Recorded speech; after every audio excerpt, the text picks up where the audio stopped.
Rhoda Jonathan mwenye umri wa miaka 46, huyu unayemwona pichani, mkazi wa kitongoji cha Burunga, kata ya Uwanja wa Ndege, wilaya ya Serengeti mkoani Mara, ameripotiwa kuuawa kikatili kwa kukatwa mapanga hadi kufa.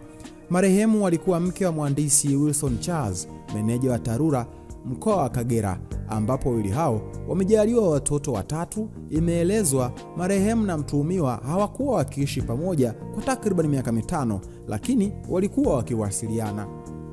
Tukio hilo lilitokea usiku wa Oktoba 23 mwaka 2025 majira ya saa 1:30 usiku nyumbani kwa marehemu, ambapo inadaiwa watu wawili waliruka ukuta na kuingia ndani kabla ya kutekeleza mauaji hayo.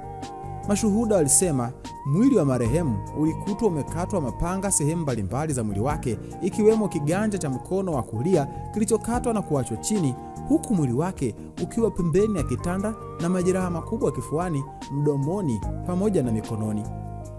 Mwenyekiti wa kitongoji cha Burunga, James Makuru Marwa, alithibitisha tukio hilo na kueleza kuwa alipokea taarifa kutoka kwa mkuu wa shule ya sekondari Serengeti kabla ya kufika eneo la tukio.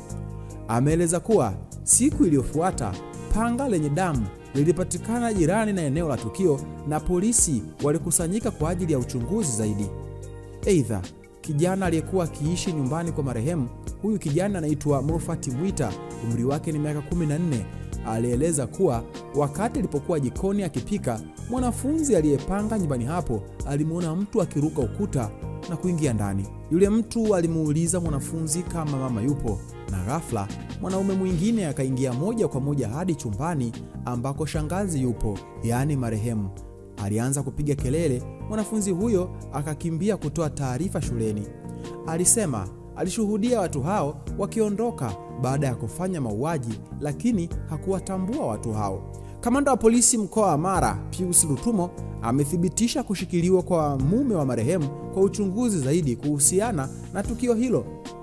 Imeelezwa mzozo umezuka kati ya familia za marehemu na mtuhumiwa, ambapo kila familia inataka msiba uwekwe kwao, huku familia ya marehemu ikimtuhumu mume kuwatuma wauaji.